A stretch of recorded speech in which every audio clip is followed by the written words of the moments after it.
ભાવનગર જિલ્લામાં ભારે વરસાદની આગાહીના પગલે જિલ્લા કલેક્ટર મનીષ બંસલે આવતીકાલે તારીખ 24 જુલાઈ 2026ના રોજ તમામ સરકારી, અનુદાનિત અને ખાનગી આંગણવાડી કેન્દ્રો, પ્રાથમિક, માધ્યમિક, ઉચ્ચતર માધ્યમિક શાળાઓ તેમજ કોલેજોમાં વિદ્યાર્થીઓ માટે શૈક્ષણિક કાર્ય બંધ રાખવાનો નિર્ણય જાહેર કર્યો છે.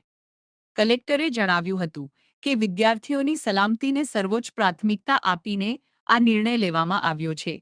તેમણે ઉમેર્યું કે આજે જિલ્લામાં અંદાજે 2 ઇંચ વરસાદ નોંધાયો હતો અને કોઈપણ પરિસ્થિતિને પહોંચી વળવા જિલ્લા તંત્ર સંપૂર્ણપણે સજ્જ છે. કાલે 24 જુલાઈના દિવસે વરસાદની આગાહીના લીધે અને રાજ્ય સરકારની સૂચના પ્રમાણે આપણે ભાવનગર જિલ્લામાં પણ તમામ શાળાઓ, તમામ કોલેજ અને તમામ આંગણવાડીઓ આજે શૈક્ષણિક કાર્ય માટે બંધ રાખવામાં આવી છે.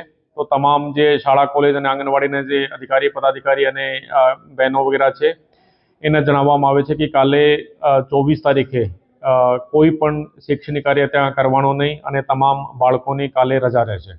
ડિઝાસ્ટરના લઈને કેવી વ્યવસ્થા છે તંત્રની?